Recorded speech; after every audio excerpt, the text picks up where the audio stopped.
सुना है हमने शुरू से, हमारे देश को नेहरू जी जैसे प्रधानमंत्री कभी दोबारा नहीं मिले। वो आदर्शवादी थे, बच्चों को बड़े प्यारे थे, आधुनिक भारत के निर्माता थे, दूरगामी विचार रखते थे, शांति दूत थे। पर इतने प्यार के बाद जो चीजें छिपाई गई उस पर कभी नजर डाली है? नेहरू इतने चिरकालिक नेता हुए कि उनकी पीढ़ियां आज उनका नाम छिपा चुकी हैं और उनका नाम लेकर इस बात का दंभ भी भरती हैं कि उनके परिवार ने देश चलाया।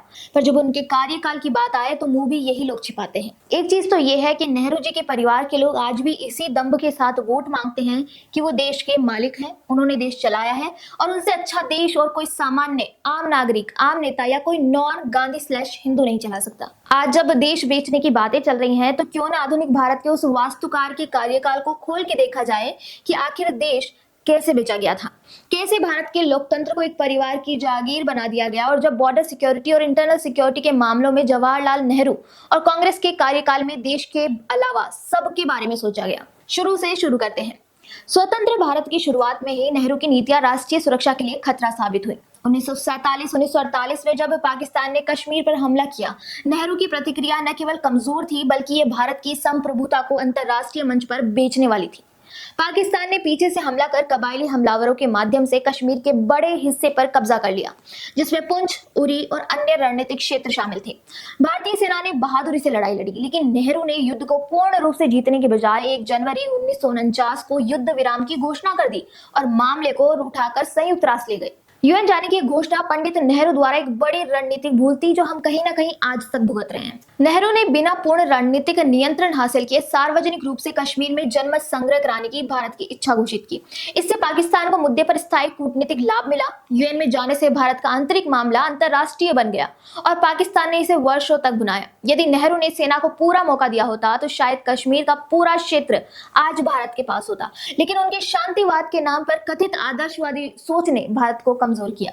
इसी दौर में नेहरू और सरदार वल्लभ भाई पटेल के बीच मतभेद चल रहे थे, खासकर आंतरिक सुरक्षा और सांप्रदायिक सद्भाव पर।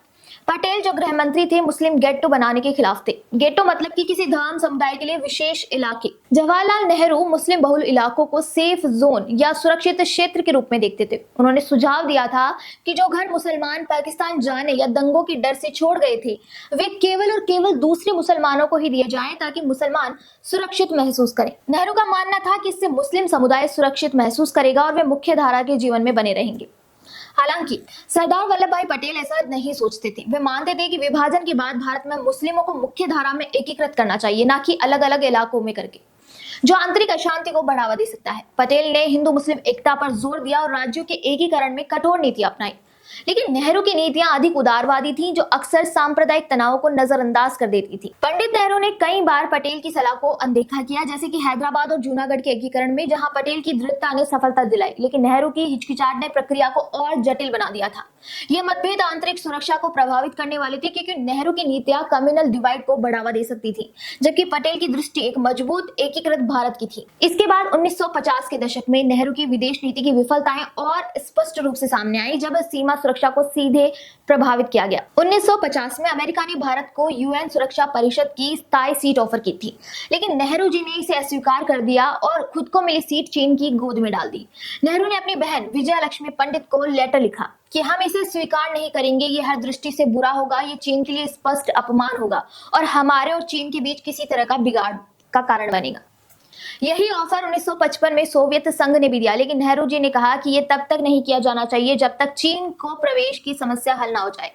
सितंबर 1955 में जब लोकसभा में यह मुद्दा उठा तो नेहरू जी ने कहा कि इस तरह का कोई औपचारिक या अनौपचारिक प्रस्ताव आया ही नहीं है।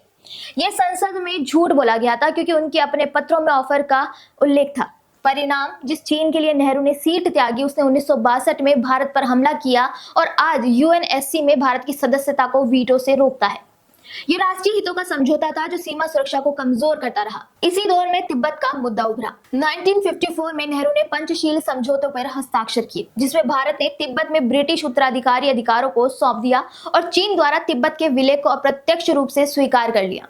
भारत ने तिब्बत से अपनी सैन्य एस्कॉर्ट वापस ली और डाक टेलीग्राफ सेवाएं और चीन को सौंप दी। संसद में जेबी कृपलानी ने चेतावनी दी थी कि तिब्बत भारत से सांस्कृतिक रूप से निकट है और बफर राज्य का उन्मूलन आक्रामक डिजाइनों का संकेत है, लेकिन नेहरू ने उस पर भी कह दिया कि हमने स्वतंत्र होने के बाद इससे बेहतर कुछ नहीं किया है। यह समझौता चीन को तिब्बत को सैन्य रूप से मजबूत करने का मौका देता रहा। अब अक्साई चीन पर नजर डालें। 1951 में चीन ने अक्साई चीन से होकर राजमार्ग का निर्माण शुरू किया। इंटेलिजेंस ब्यूरो के निदेशक बीएन मुलिक ने 1952 में नेहरू को रिपोर्ट दी, लेकिन कोई कार्रवाई नहीं हुई। 1957 में सड़क पूरी हुई, लेकिन भारत को जानकारी ही नहीं थी। 1959 में संसद में नेहरू ने इसे अजीब जगहों से आई खबर कहा। अगस्त 1959 में ही उन्होंने स्वीकार किया कि चीन ने भारतीय क्षेत्र से होकर सड़क बनाई है। ये छिपाव और निष्क्रियता सीमा सुरक्षा की घोर विफलता थी, जो 1962 के युद्ध की आधारशिला बनी।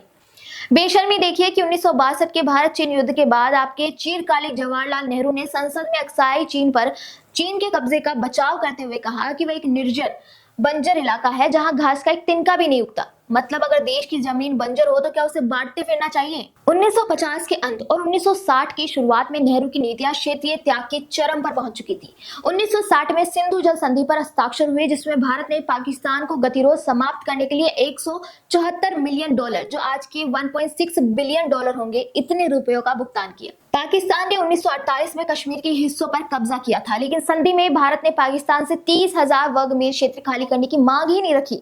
इसके बजाय भारत ने पानी का बड़ा हिस्सा पाकिस्तान को सौंप दिया, जो भारत की जल सुरक्षा को प्रभावित करता रहा। नेहरू की शांतिवादी छवि ने यहाँ राष्ट्रीय हितों से भी समझौता किया। इसी दौर में अन्य त्याग भी हुए, जैसे 1956 में नेहरू ने चड्ड बेट को भारत का हिस्सा कहा, लेकिन 1968 में यह मुद्दा अंतर्राष्ट्रीय न्यायाधिकरण में गया, जहां पाकिस्तान को रण ऑफ कच्छ का 300 वर्ग मील मिला। 1958 में ओमान ने ग्वादर बंदरगाह भारत को ऑफर किया था, लेकिन नेहरू ने इसे अस्वीकार कर दिया, जो आज चीन पाकिस्तान की रणनीतिक संपत्ति बन चुकी है। 1960 में लाहौर अमृतसर क्षेत्र के सरजा माजरा और अन्य हिस्से पाकिस्तान को सौंपे गए। नेहरू नोन समझौते में बेरूबारी यूनियन का आधा हिस्सा पाकिस्तान को दिया गया, बिना राज्य सरकार से परामर्श लिए। सुप्रीम कोर्ट ने फटकार भी लगाई थी, लेकिन नेहरू ने संवैधानिक संशोधन से इसे जबरन वैध बनाया। ये सब 1962 के चीन भारत युद्ध में चरम पर पहुंच चुका था। नेहरू की फॉरवर्ड पॉलिसी ने सेना को चीनी पदों से आगे पोस्ट स्थापित करने का निर्देश दिया, बिना लॉजिस्टिकल समर्थन के। हैंडरसन ब्रुक्स रिपोर्ट ने पतन को नेहरू और कृष्णा मेनन की जिम्मेदारी ठहराया। नेहरू के चचेरे भाई जनरल बीएम कॉल की कमांड विफलताएं उजागर हुई। रिपोर्ट कभी संसद में पेश ही नहीं हो पाई। यह युद्ध नेहरू की नीतियों का परिणाम था, जो भारत की सीमा सुरक्षा को दशकों तक प्रभावित करता रहा।